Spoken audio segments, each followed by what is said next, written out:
The net came in wrong. I knew it before I heard it. Felt the change in the cable tension through the reel housing, the way a bad load pulls fractionally harder on the upswing. I'd been working the lower quay at Vithara Colonial Transit Port for 11 years, and, by that point, my hands knew the difference between a net full of pressure manifolds and a net full of pressure manifolds with something extra tangled in the bottom. I set the manual brake and went over the railing. The net was swinging slow over the black water between the barge hull and the dock pilings, particular pre-dawn gray still sitting heavy on everything. The barge was the Continuance Authority impound skiff. It came in twice a week with whatever had been seized out in the approach corridor, and twice a week I signed for it, logged the cargo, ran the transit numbers through the manifest terminal, and stacked the crates on Pier 7 for the inspectors. 11 years. The job was the same every time, except this time the net had something in it that hadn't been logged. I grabbed the lower ring and hauled myself along the guide cable to where the net hung over the water. I got a hand on the mesh and pulled it open, and there she was. Small. That's the first thing. Not small the way a child looks small next to furniture, small. The way a bird looks small in your hand. All hollow bones and fine weight. Less of her than you'd expect from the space she occupied. She was curled in the net, the way something curls when it has been moving a long time and has finally stopped. Her skin was the color of old silver, that particular tone that exists exactly between gray and white, and in the dock lights, it had a faint luminosity to it, not a glow, just the way certain things catch light differently than the surfaces around them. Ears were drawn to points at the tip. Her eyes were closed. She had both hands wrapped around one of the net rings. Even asleep or unconscious or whatever she was holding on. I looked up at the dock. Nobody. The inspection crew didn't arrive until the 6th bell, which was still a good hour away. The barge operator was locked in his wheelhouse. Pier 7 light was out. I'd put in the maintenance request 6 weeks ago, and it had been declined twice on budget grounds. Which was the reason I was out here alone at this hour in the first place, rigging a temporary flood lamp off my own generator so the inspectors wouldn't trip on the cleats. I looked back at her. Sethrani. I knew the species from the port manifests. I'd been processing their transit paperwork for 3 years, ever since the first wave of Sethra-nationalisms started moving through the colonial corridor after the reclamation accords dissolved the protectorate, status of their home cluster. The pointed ears were the marker, the skin tone. The size Sethrani ran small even as adults. Children were almost weightlessly small. She was a child.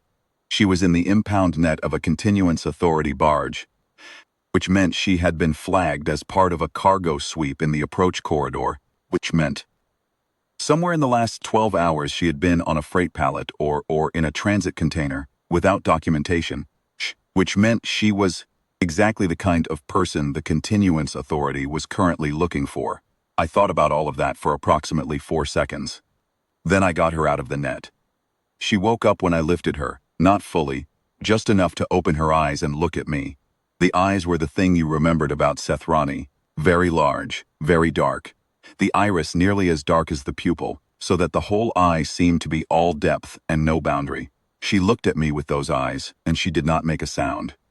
"It's all right," I said, which was what you said, even though I had no evidence it was true. "I've got you." She looked at me a moment longer. Then she put her forehead against my shoulder and closed her eyes again. And she weighed almost nothing. I carried her up the service ladder, crossed the maintenance platform, and into the equipment locker at the base of Pier 7. Put her down on the folded canvas tarpaulin I used as a kneeling pad when I was working under the reel housings. I got my work jacket from the peg and laid it over her. I filled my thermos lid with water and set it next to her. Then I went back out, finished receiving the impound net, logged the manifest, locked the barge cleat, and was sitting on the bollard doing absolutely nothing of note when the inspection crew arrived at the 6th bell. I signed for the manifests. I walked the inspector through the crates on Pier 7. I showed him the maintenance log for the flood lamp. He was a young Continuance Authority officer named Vesh Taram, who had been doing pier inspections for maybe 18 months and who hadn't yet decided whether to be diligent or efficient, which meant his inspections were thorough in a slightly random, slightly performative way that was easy to work with. He looked at everything I showed him. He did not look at the equipment locker. When he left, I went back to the locker. She was as awake. She had drunk the water. She was sitting with my work jacket around her shoulders, at the door with those dark, deep eyes, and, when I pushed it open, she went very still, the way a creature goes still when it is deciding whether to run and has not yet decided. "I'm not going to report you," I said. I said it in standard first, and then I tried the Sethrani loan phrase for it that I'd picked up from the transit forms. Not proper language, just the phrase that appeared on the intake documents. Maraveth Sulan, which I'd always taken to mean something like, "I am not your enemy." Maraveth Sulan. Her stillness changed. Not relaxation, something more considered than that. She was looking at my face the way you look at a face when you're doing math. I crouched down so I was at her level, my back against the locker shelf, took out the canteen from my belt, and held it toward her. Not pushing it at her, just making it available. She looked at the canteen for a long moment. Then she reached out and took it. That was the beginning of it. Her name, as near as I could render it in my own mouth, was something like Vehi. 2 syllables, the first almost voiceless, the second landing soft. The Sethrani word for it, when I eventually got her to write it for me on my maintenance pad, was a character I couldn't reproduce. I called her Vehi. She accepted this with the particular tolerant patience that I would come to recognize as her default mode. She was, at a guess, somewhere between 7 and 10 years old in local years. Though Sethrani maturation ran differently, and I never learned exactly how to translate it. Small. Thin, the kind of thin that comes from weeks of inadequate food, not from any permanent condition. She had been on the freight pallet for 6 days. She eventually communicated to me, initially through gesture, and later in a fragmentary mix of standard, and a few phrases of trader pidgin that she'd apparently absorbed somewhere in transit corridors. She'd come from the Sethrani settlement cluster on Reach Station 4, had been cleared under a continuance order 3 months prior. She had been separated from her family group during the clearance, and had made the way onto the freight pallet alone, the way animals find gaps in walls that humans can't see, following the logic of survival through whatever opening presented itself. I did not ask her what she had seen during the clearance. I didn't need to. I'd been reading continuance authority manifests for 3 years, and I knew what a clearance order meant in practice. Numbers in those manifests that didn't resolve into the kind of outcomes that words like relocation and protective transfers were supposed to describe, and I had been reading past those numbers for a long time, very carefully looking at the thing next to them instead. Problem was practical and immediate. I could not keep her in the equipment locker indefinitely. The locker was inspected twice a month on a schedule I knew, but it was also accessed randomly whenever a real housing needed parts or a cable spool needed replacement, which was 2 or 3 times a week. The continuance authority sweep teams were running twice-weekly checks on the lower quay since the new retention and transit protocols had come through. The protocols that gave pursuit officers authority to inspect any dock structure, any maintenance facility, any personal quarters on port property, with a 4-hour notice window that in practice was usually ignored. I had a 3-room crew apartments on the 2nd tier of the dock administration building. Maintenance crew quarters were not technically exempt from sweep inspections, but they were low on the priority list, and I had 11 years of being the kind of unremarkable dock fixture that authority figures don't register. Unremarkable was the asset. On the 2nd night, I moved her to my apartment. I put her in the storage alcove behind my workbench, a deep recessed shelf where I kept spare parts and cable spools, and I built a false front for it out of lumber offcuts and a spare cabinet door I liberated from the maintenance disposal pile. It took me 4 hours, and it looked, when I was done, exactly like a continuation of the wall. The alcove behind it was dark and tight and not comfortable, but it was ventilated and it was invisible, and she fit in it with room to sit upright and room to lie down. She watched me build it.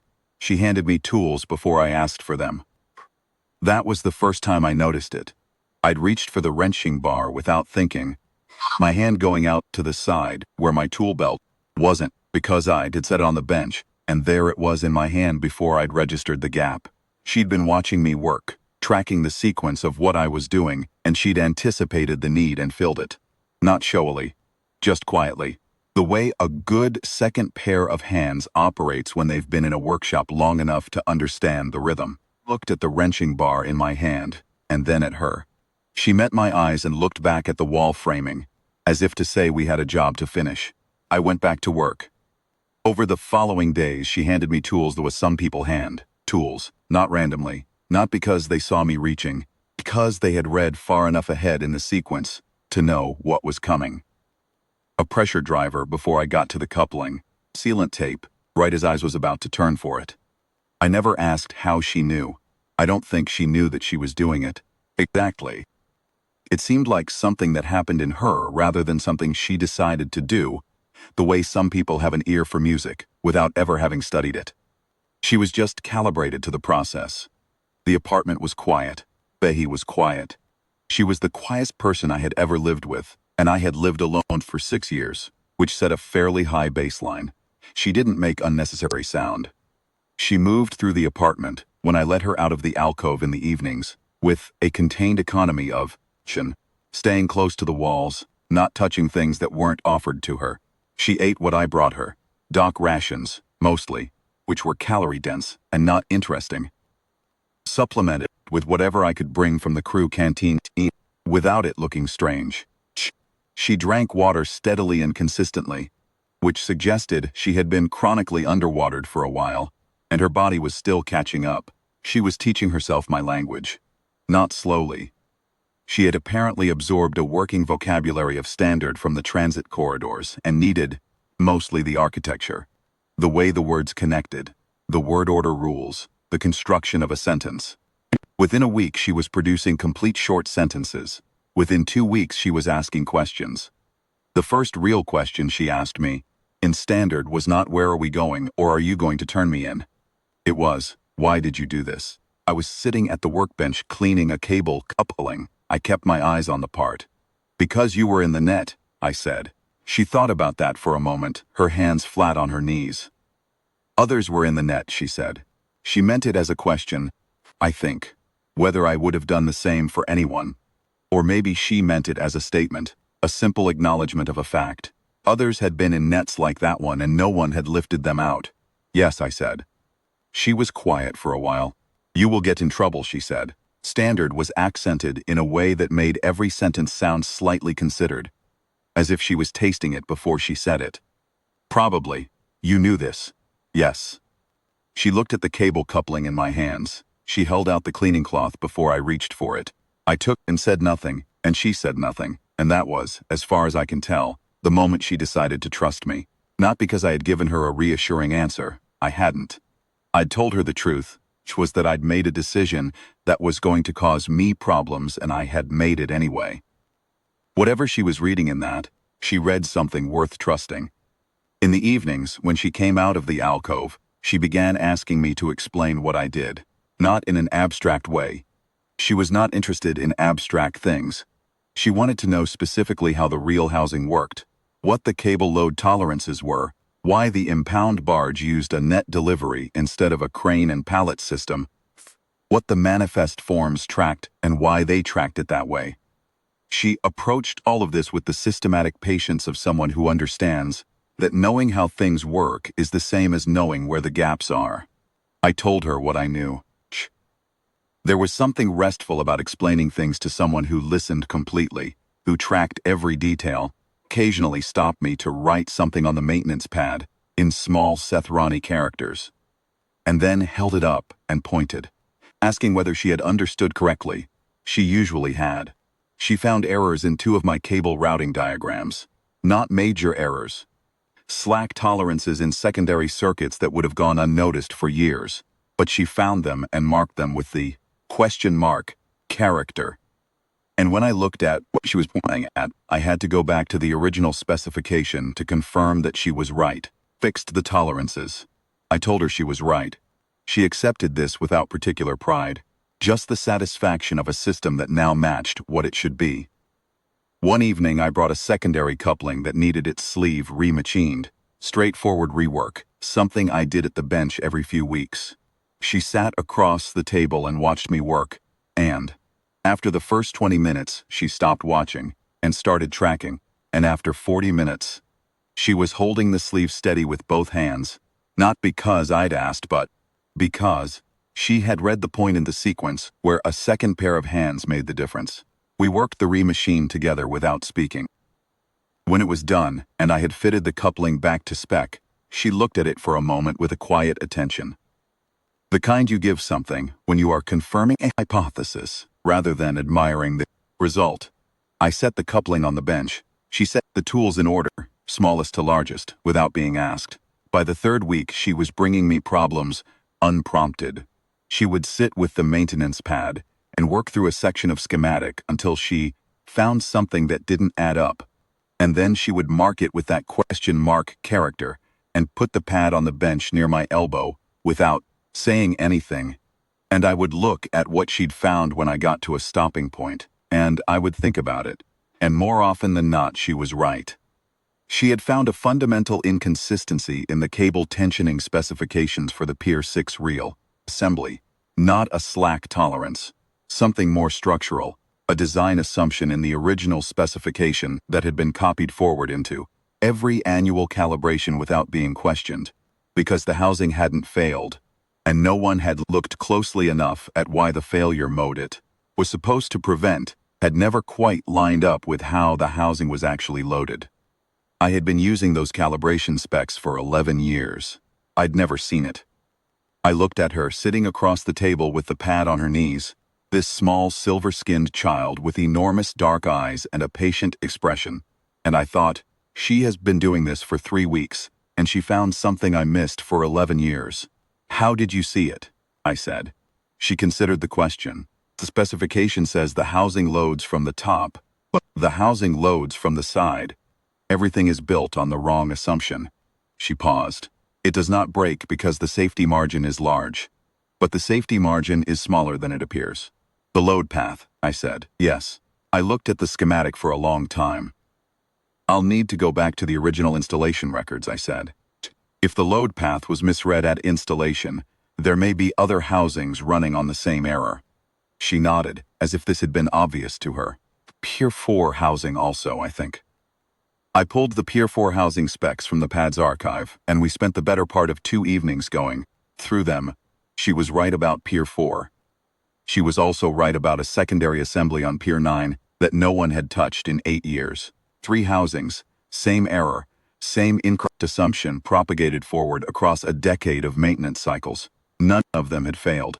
None of them would fail for years, probably. But they were wrong, and now I knew it. I filed the corrected specifications in the Harbor Master's maintenance archive without logging a reason for the revision. Nobody asked. I was the archivist. I was always revising things. What I did not do was tell anyone that the corrections had come from a 12-hour audit performed at my kitchen table by a child who had been in the colonial transit system for the better part of 3 months, and who had learned to read mechanical engineering schematics from the reference copies I kept on a maintenance pad that I'd forgotten to lock. The Continuance Authority retention and transit protocols had been in effect for 4 months when Vehi arrived, and in that 4 months the machinery they described had gotten efficient. The logic behind the protocols was the logic of administrative erasure. If you processed people quickly enough, at high enough volume, the individuals disappeared into the flow. What had started as a transit documentation requirement for Sethrani nationals, register, report, submit to processing, had become in practice a removal program. The processing centers that the protocols described existed on paper. In reality, Sethrani nationals who were flagged, detained, and transferred for protective custody, pending resettlement verification, were not being resettled. The transit logs showed them going in. Corresponding logs while showing them coming out anywhere. I had been reading those logs for 3 years. I want to be honest about the fact that I had been reading those logs for 3 years and had done nothing except read them. I logged the crates. I signed the manifests. I watched the impound barges come in twice a week, and I watched the inspection crews go through the pier, and I filed my maintenance requests, and I collected my pay. I was not a man who had spent 3 years looking for a moment to act. I was a man who had spent 3 years looking at a thing that was wrong and finding it easier, each day, to look at the thing next to it instead. What happened when I found her in the net was not a decision I made. It was something I did before I could make a decision, and then after the fact I made the decision to stand by it. That is a different thing, and I don't offer it as a virtue, I offer it as accuracy. The sweep intensified in the third week. It started on a morning when I came in to find 3 additional continuance authority personnel on the lower quay, not inspection crew, not the usual port security uniforms, but the gray-green coats of the Retention Pursuit Division, meant field officers with detain and transfer authority. They were talking to my section supervisor, a man named Oric Dant, who was nodding and pointing at things in a way that meant he was being cooperative and didn't much care what they were looking for. I signed in, took my assignment, and went to work on the real housing on Pier 6. I did not look at my apartment building. I worked on the real housing for 4 hours and watched the gray-green coats out of the corner of my field of vision and kept track of where they went. They went through the cargo storage sheds on Piers 3 and 4. They went through the barge operator's equipment space. They did not come to the maintenance crew housing block. In the afternoon, one of them came to talk to me. His name was Officer Callan Dreff. He was probably 35, lean, with the particular flat-eyed efficiency of a man who is good at a job he doesn't think much about. He had a manifest reader on his belt and a document scanner, and he carried himself with the comfortable authority of someone who has never encountered a door that didn't open. He asked whether I had observed any unusual cargo in recent impound deliveries. I said I had not. He asked whether I had observed any Sethrani nationals in the pier area in the last 2 weeks. I said I had not. He looked at me for a moment the way these people look at you. Not hostile, just measuring, doing the arithmetic of whether you're worth more time. I had 11 years of being unremarkable working for me. I was 53 years old, built like a maintenance man, grease under my nails, and a face that weather had made plain. I was not interesting. "You're the dock groundskeeper," he said. It wasn't quite the right term. My actual title was Senior Maintenance Coordinator, but I'd heard the phrase before from people who didn't work the docks, and I understood what it meant. The man who fixes things, the man who's always there, background infrastructure. "Something like that," I said. He nodded and moved on. I finished the real housing and went home and sat outside the alcove panel for a long time before I opened it. Vahey was inside, sitting cross-legged, my maintenance pad on her knees. She had been working through it. She'd found the port reference diagrams I'd stored on it, the mechanical schematics and cable routing charts, and she'd been annotating them in small, precise Sethrani characters in the margin. Tool. When I opened the panel, she looked up. She looked at my face, and whatever she saw there made her set the pad down. "They came today," she said. Question. "A pursuit officer. I spoke to him on the pier. He didn't come here." She was very still. "He will come back," she said. "Probably." She thought about it for a moment, her gaze going to the middle distance in the particular way she had when she was assembling a problem. Then she said, "I can hear when they are coming." I looked at her. "The Sethrani can hear." She stopped, seemed to be working for the right word. "Intention," she said finally. When someone is moving toward a place with intention, there is a— She touched her temple lightly, 2 fingers. A pressure, a direction. I hear it. I had read about this in the transit documentation footnotes, dimly. A Sethrani sensory capacity that the intake forms described as heightened proximity awareness, which the continuance authority used as justification for certain detention protocols, on the grounds that it could constitute a security risk. I had not given it much thought beyond that. "You can tell me before they come." I said, "Yes, if I am close enough. This building, yes." I thought about what that meant. Then I thought about what it meant that she had offered it to me rather than keeping it to herself. "Thank you," I said. She picked the maintenance pad back up. Over the following 3 days she used it 4 times. Twice for the gray-green coats running their low quay sweeps. She pressed 2 fingers to the apartment wall and said their direction before I heard their boots on the dock boards, and I was at my workbench with tools in hand and a legitimate repair in progress when the knock came, both times. Once for a continuance administrative official, Doing a housing block census check, who was 3 floors down and heading up, gave me time to close the alcove panel and set a cable spool in front of it before the knock landed. Once for something that turned out to be nothing, a port security officer who had taken a wrong turn at the second-tier landing. She was accurate every time. No false readings, no missed signals.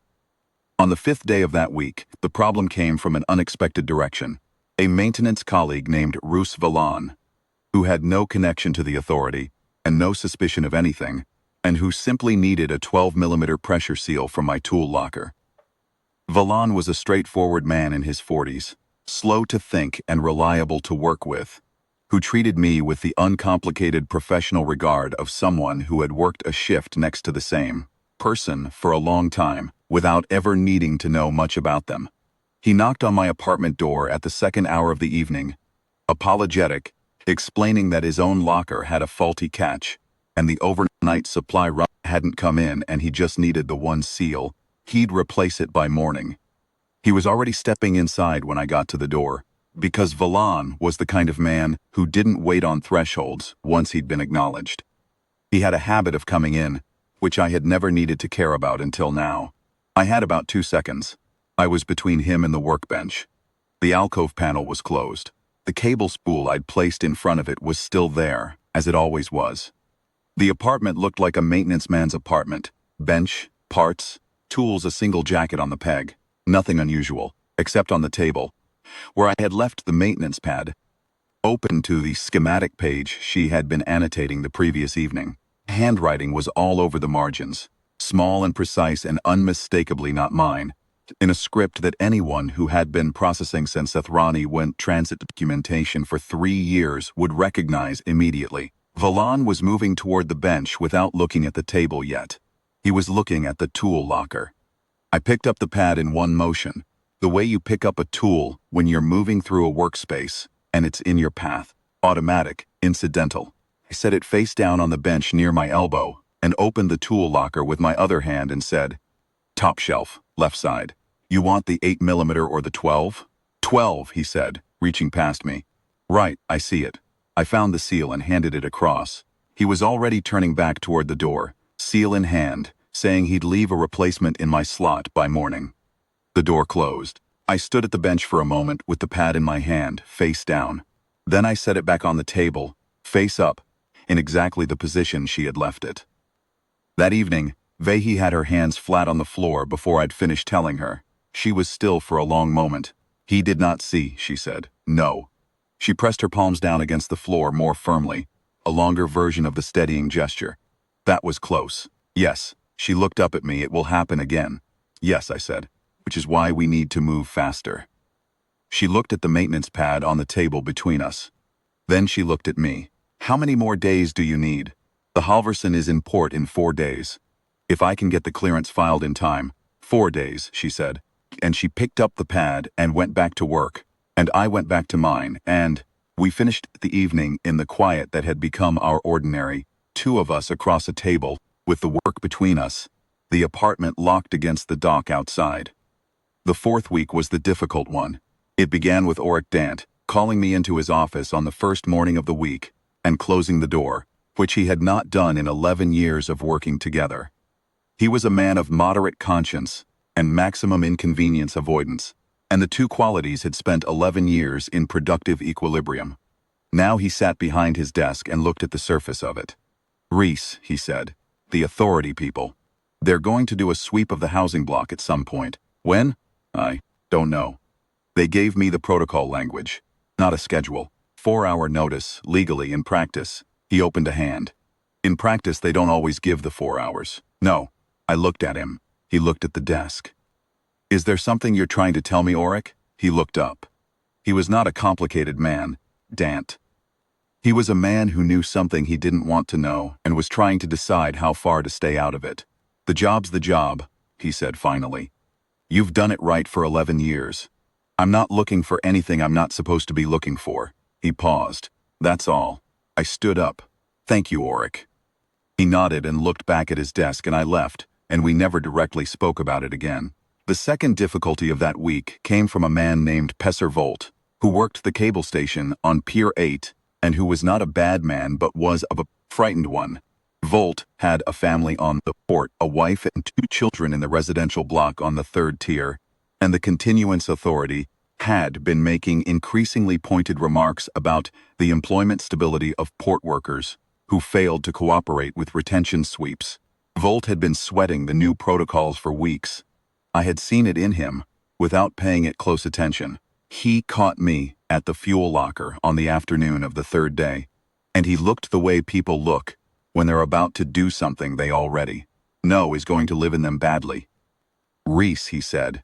He couldn't make himself say what he'd come to say directly. If someone had information that was relevant to the sweep.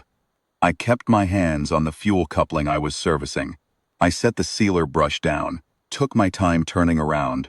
Because a man, turning around quickly from this particular kind of question looks like a man's man who's something to protect, and I was not a man who had something to protect. I was a dock groundskeeper doing his job.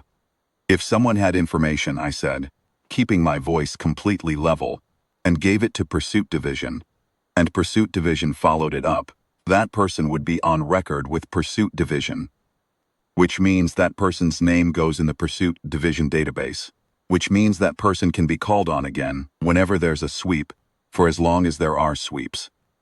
That's how informant relationships work. Once you're useful to them, you're useful to them permanently. Volt was quiet. That's also, I said, how it looks on the port community record when the sweeps are done and the protocols are eventually reviewed. Which they will be, because these things always end, and someone always goes back through the archive afterward to see who did what. Every signature was on every document. I picked the sealer brush back up. I'm not saying that describes any situation that exists right now. I'm just telling you how it works, in general, as a matter of how these things go. He was quiet for a long moment. I could see him working through what I'd said. Not the threat of it, because it wasn't a threat, just the mechanics of the thing laid out plainly for someone who hadn't thought them through. Volt was not a man who thought far ahead. He was a man who reacted to the pressure that was immediately in front of him. I had just given him a different pressure to react to, one that was further away but larger. He said, "You don't have anything to worry about." "I know," I said. He walked away without saying anything else. I finished the coupling. I waited long enough for the adrenaline to clear, because adrenaline made your hands shake slightly, and I needed steady hands for the secondary seal. Then I finished the seal, packed the toolkit, signed the work log, regular maintenance, routine task, nothing of note. That evening, Vehi told me she had felt the pressure change 3 times during the day. Once in the morning when the gray-green coats had done a pass through the lower quay, once in the afternoon, and once about an hour before dinner, from the direction she pointed at with one finger, the cable station on Pier 8. That one had been brief, she said, pointed this way and then turned. "Volt," I said. She looked at me, waiting. "Man who works on the pier." He was thinking about it and decided against it for now. She held both hands flat against the floor, which I had come to understand as her way of steadying herself when information was heavy. "He will come back to that decision," she said. "Yes. How long before the sweep?" I had been thinking about this since Oryx's office. "A week. Maybe 10 days. The way the pursuit activity has been increasing, it's building towards something. Oryx's warning tells me the rough shape of the timeline even without the specific date." She looked at me steadily. "There is a way out. Tell me." Planned it over the next 3 days. The outbound freight lane through Vethara Colonial Transit port operated on a rotating manifest cycle. Ships came in, loaded or offloaded, filed transit documentation, and cleared the port under authority stamps from the port harbor master. Port operated under a joint charter that predated the continuance authority's colonial jurisdiction by 40 years, meant the harbor master's authority stamps were recognized under original colonial maritime law, not under continuance protocols, and there was a standing legal argument, not tested, not adjudicated, but present in the charter documentation for anyone who looked, that transit, cargo cleared under harbor master's stamp, was outside the continuance authority's secondary's inspection authority once it passed the departure gate. I knew this because I had been maintaining the document archive for the harbor master's office for 6 years, since the previous archivist retired. and the position was never filled. I had no official authority to issue transit documentation, but I knew where every stamp was. I knew how every form worked, and I knew the signature cycle well enough to know that the harbor master himself, a man named Gudrun Vreth, who was in his 60s and who trusted my maintenance records implicitly, signed off on outbound manifests in batches of 20 at the end of each day without reviewing individual entries in detail.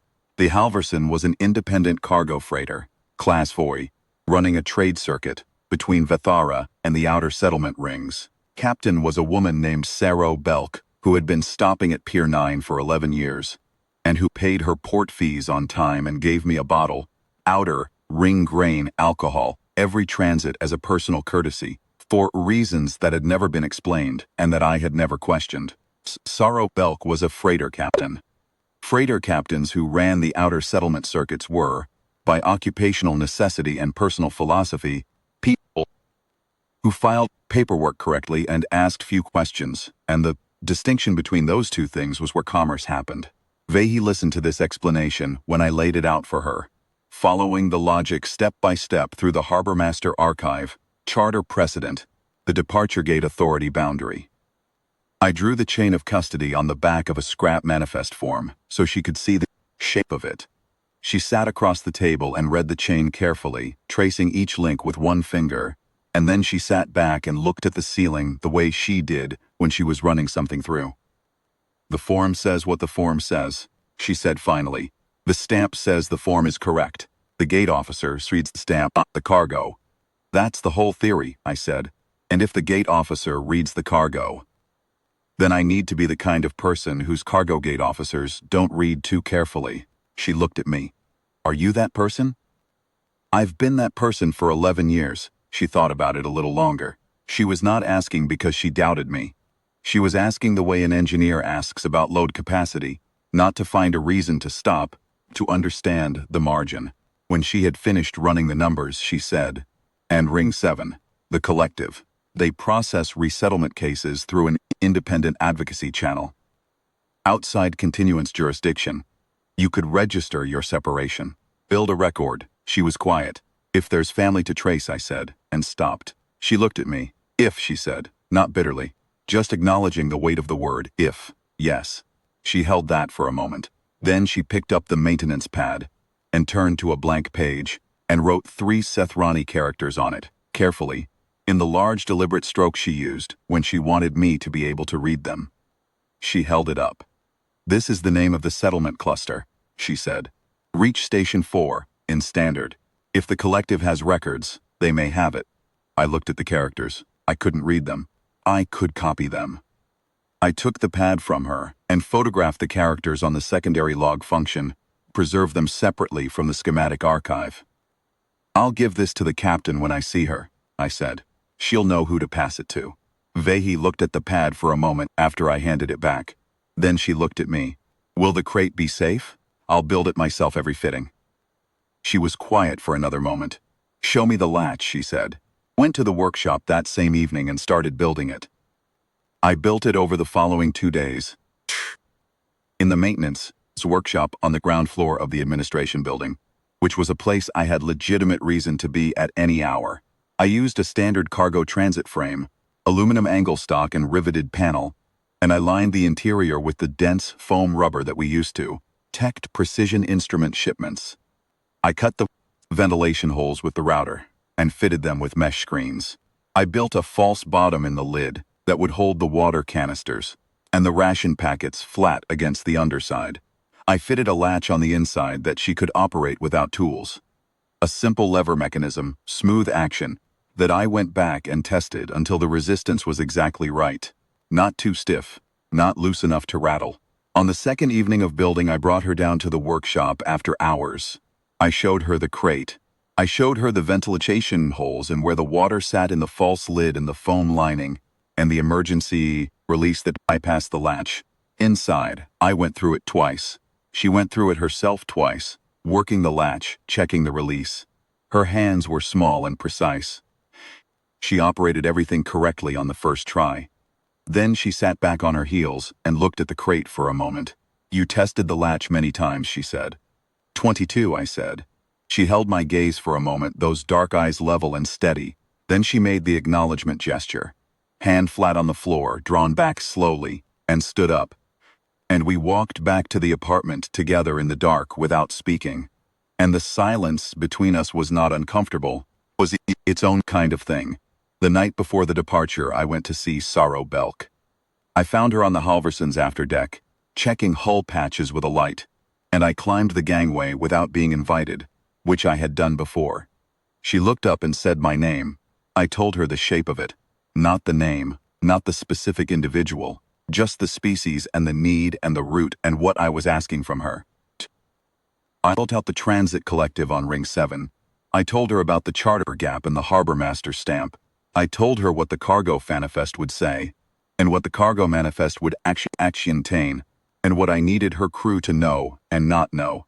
When I finished, she was quiet for a long moment, her repair light still in one hand, the hull behind her sheeted in its amber circle.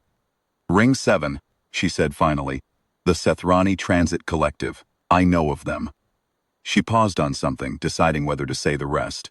I've carried materials for them before. And more than materials. The weight of that settled between us without either of us naming it. She has a cluster designation, I said. I took out the maintenance pad and showed her the photograph of the 3 Sethrani characters Vehi had. Reach Station 4. If the collective has records from the clearances, this might. Sorrow Belk took the pad from my hand and looked at the characters for a moment. Then she took out her own log recorder and copied the image into it. I'll pass it to them when we make contact, she said. She handed the pad back. If there's anything in their registry under that designation, they'll find it. Neither of us said what finding it might mean, or what it might not mean. The hull patch she'd been checking was a minor oxidation repair, the kind you did routinely on a ship that ran the outer circuits, and she went back to it with her light while I stood there for a moment with the pad in my hand. She'll be all right on the transit, I said. It was not quite a question. I've carried younger, she said, and in tighter spaces than a transit crate. She pressed her thumb to the patch, testing the bond. She'll be all right. Climbed back down the gangway. Reese, she said, from above me without looking down from the hull. I stopped. The grain alcohol this transit, she said. I'll leave you 2 bottles at the gate station, for after. I went and filed the paperwork. The morning of the departure I was at the cargo gate, at the 4th bell. I had the crate on the hand trolley and I had the transit manifest in the outer pocket of my work jacket. And I had dressed the same way I dressed every morning. Maintenance overalls, tool belt, the worn steel-toe boots, the jacket with the Port Authority patch on the shoulder that was technically expired, but that nobody ever checked. The cargo gate on Pier 9 was a service entrance used by the maintenance crews and independent freight handlers. Not the main passenger concourse, not the inspection ramp, the working door at the back of the facility that smelled like diesel and had a broken overhead light that I had been supposed to replace for 2 months. Groundskeeper. The cargo gate had a transit checkpoint, a single station, single officer, tating 4-hour shifts. The officer on the 4th bell shift was a young man I had seen but not spoken to, perhaps 25, the standard issue scanner and the standard issue flat cap. He was not a pursuit division officer. He was a transit checkpoint officer. The distinction was not large, but it was not nothing. I pushed the hand trolley to the station and set the manifest on the counter. He picked it up. He read through it with the particular speed of someone who does this several times an hour, looking for the shapes that trigger review, rather than reading the actual content. Calibration ballast, he said. Inert. Real calibration ballast for the Halverson, I said. Class I cargo freighter, Pier 9. Captain Sorrow Belk. Departure clearance filed at the 5th bell last night. Harbor Master stamp, page 3. He flipped to page 3. He looked at the stamp. He looked at the crate. The crate was a standard crate, aluminum frame, gray paneling, scuff marks from the workshop. It looked exactly like what it was listed as, a piece of technical cargo, unremarkable, the kind of thing that passed through cargo gates every hour of every day at every port in the colonial transit system. I had built it to look that way on purpose. He looked at me. I looked at him. There was a moment. I felt it as a sustained mechanical stress.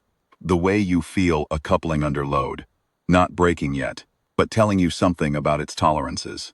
I was aware of my own heartbeat and I set it to one side, because the heartbeat was not useful here. What was useful was the 11 years of standing on docks being unremarkable, and the work jacket with the expired patch, and the hand trolley wheels that were just slightly dusty from the maintenance floor. I said nothing. I did not look at the crate. I did not look away from him. I looked at him, the way I looked at things that were part of the job, steadily and without drama, because the job was in progress and drama served nothing. He looked back down at the manifest. "Weights light for calibration ballast," he said. It was a half observation, not quite a challenge. "It's precision equipment," I said. "Light material, high specification. It's all on the technical sheet, page 4. He flipped to page 4. I had written the technical sheet myself, drawing on 3 years of calibration equipment specifications from the maintenance archive, and it was accurate in every particular relevant to a transit officer who was not a calibration engineer. He read it. He put the manifest down. He stamped it. He said, "Move it through." I moved it through. The cargo ramp to Pier 9 was 80 meters from the checkpoint station, and I pushed the hand trolley along it, without hurrying, without varying my pace, without looking back. The dock was coming alive at the 4th bell. Other maintenance workers, cargo handlers, the Halverson's crew running their own departure checks. I was invisible in it. One more groundskeeper moving one more piece of cargo to one more ship. Sarah Belk was at the ramp. She had 2 of her crew with her, and they took the hand trolley without a word and moved the crate up the ramp. She looked at me. Before they took it, I knelt down next to the crate on the dock and gave the latch housing one last check, tapped the frame, tested the mesh on the ventilation hole near the bottom right corner, confirmed the lid seal was flush. It was. Everything was exactly what I had built it to be. From inside, nothing. No sound. No movement. She was good at still. I stood up. Sarah Belk was watching me with an expression I couldn't quite name. I looked at her. "Ring 7, I said. "Ring 7, she said. "Tst."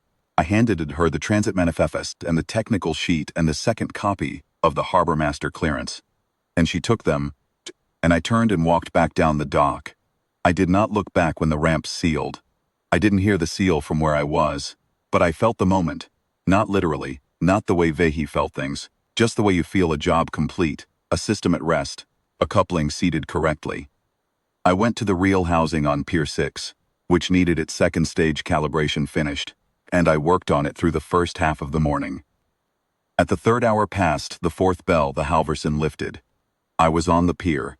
I heard the drive spin up. The Class IV freight drive has a distinctive pitch, lower than the passenger ships, steadier. And I heard the docking clamps release and the barge guides retract. I kept my tools on the real housing. I kept my eyes on the coupling I was seating.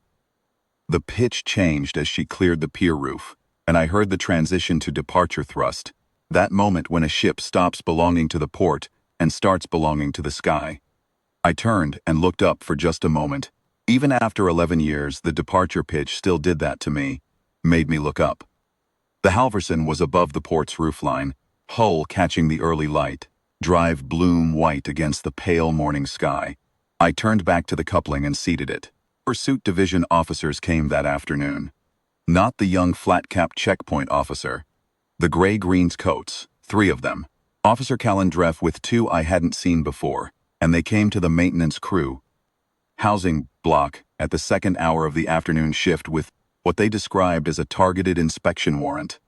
Pesser-Volt had gone back to the decision after all, or someone else had, or the administrative machinery had simply caught up with the shape of what I'd been doing. I didn't know which, and in the end it didn't matter. I was in my apartment when they arrived. I had been expecting them since the morning.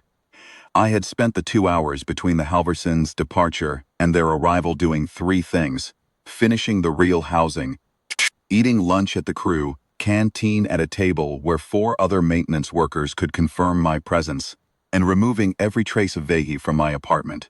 Every trace except one. I had kept the maintenance pad, with her annotations in the margins, the precise small Seth Ronnie characters she had written while working through the mechanical diagrams. I had kept it because removing it felt like erasing her, and I was not willing to do that. I was willing to accept what keeping it might cost me. It was the only thing I had from 3 weeks with her, and it was the only thing I intended to hold on to. Dreff went through the apartment with the thoroughness of a man who has been told there is something to find. He found the false panel. He opened the alcove. He found the foam padding where she had slept, which I had not removed.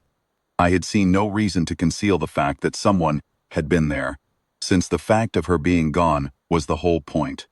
He stood in my apartment and looked at the foam padding, and then looked at me. "Where is she?" he said. "Where is who?" "The Seth Ronnie. There was a Seth Ronnie national concealed in this location." "I don't know what you're talking about," I said, which was technically accurate in the specific way that matters. I did not know where she was at that moment. I knew where she was going. I did not know the specific coordinates of the Halverson at the second hour of the afternoon. "Foam padding," he said. "The modified alcove. I store equipment in there. The padding is for fragile components." He looked at me. I looked at him. I felt the thing I had felt at the cargo gate checkpoint. The sustained mechanical stress, the coupling under load. I was aware of it, and I let it be there, and I did not move. "We'll need your transit manifests," he said.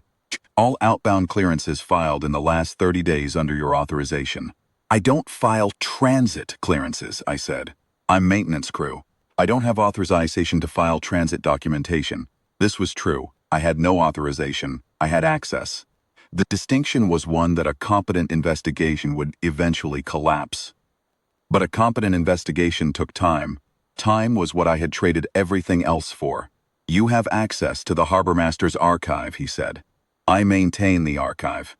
I'm the archivist of records since the previous one retired." I kept my voice entirely flat. "You're welcome to pull every record in the archive. Provide full access. Everything is documented. Everything is dated. Everything is in order." He looked at me for a long time. He was smart. I could see him working the problem, measuring what he had against what he could prove, against what the paperwork trail would show by the time he followed it to the end. He had the foam padding. He had the modified alcove. He had information from someone on the pier. What he did not have was a Sethrani national on the premises, transit document that openly bore my name, or anything that moved faster than the Halverson. "You should consider your position carefully," he said. It was the thing they said when they were telling you that you had made a problem for yourself without yet knowing exactly what the problem was. "I consider my position every day," I said. He collected his officers and left. I sat down on the edge of my bunk after the door closed, and I sat there for a while. My hands were steady. I noticed that they were steady, and I didn't have a strong opinion about why. After a while, I picked up the maintenance pad and looked at her annotations. The small, precise Sethrani characters in the margins of the mechanical diagrams, the notes on the schematics she had been working through, the places where the diagram seemed wrong to her or incomplete. She had been right about all of them. Every correction she marked, every tolerance she questioned, every gap she found between what the diagram said and what the system actually required. Right. She had been learning how things worked. All 3 weeks, quietly, she had been learning how things worked. I set the pad down and looked out the apartment window at the dock and the sky above it.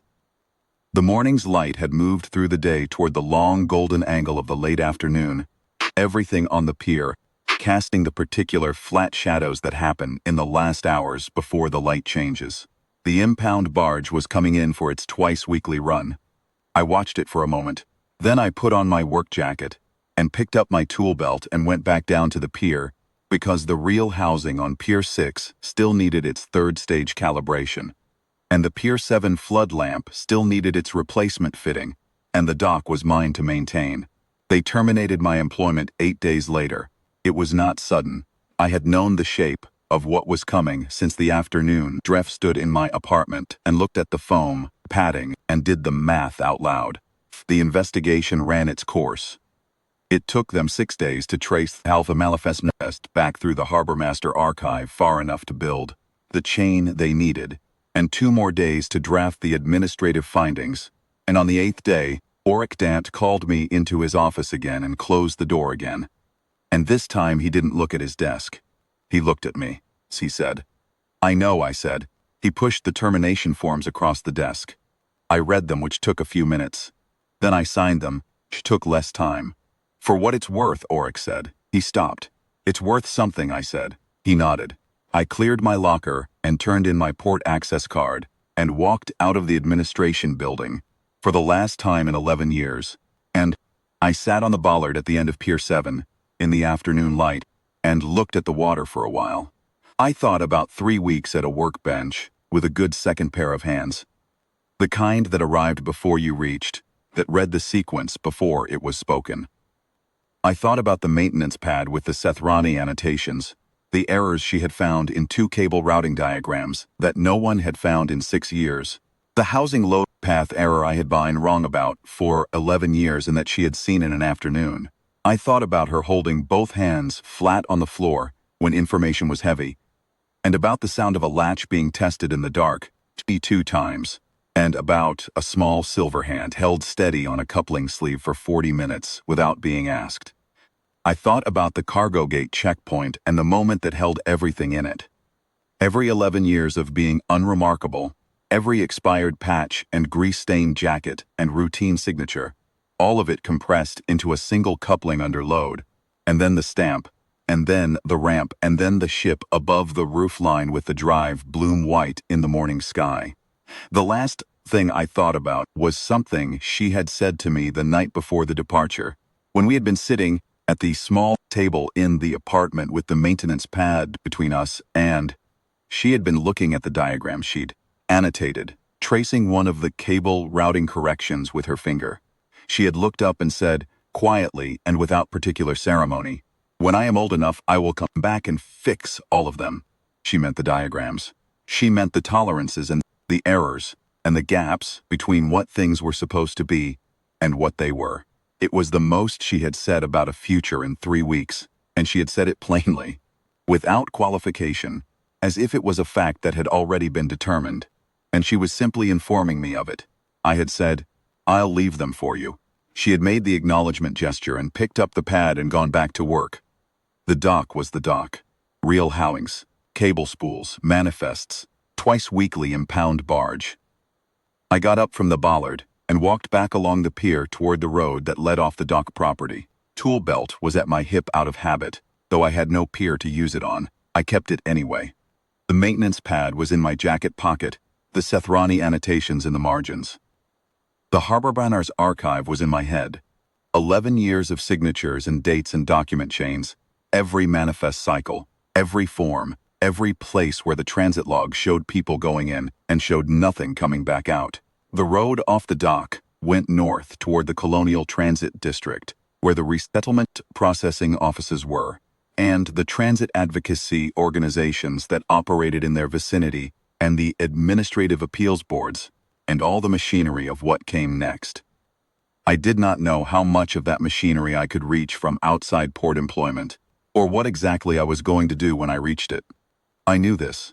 I knew where the archive was, and I knew what it held, and I was not employed by anyone who could tell me to stop. I knew what the manifest numbers said and what they failed to say.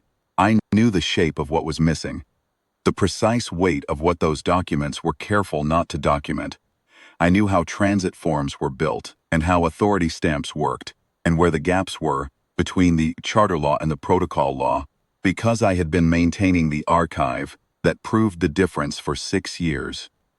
And nobody had ever thought to count the groundskeeper, was a dock maintenance man, with 11 years of records in his head, and a maintenance pad in his pocket, and nothing left to protect except the work itself. The road was long and the morning was still early, and I walked north into it, quiet and plain, and entirely in motion. I had spent 11 years being the man no one counted, fixing the things that kept the port running, while the port ran its business above my head. The work had been its own sufficiency. I had not looked for more than that. But the archive knew what the archive knew, and I had been its keeper, and keeping was its own kind of authority. Quiet, unremarkable, the kind that sits in a room for years without anyone thinking to lock the door. And then one day, someone needs what's in that room, and it turns out the groundskeeper has been there all along. I walked north. There were things that needed fixing,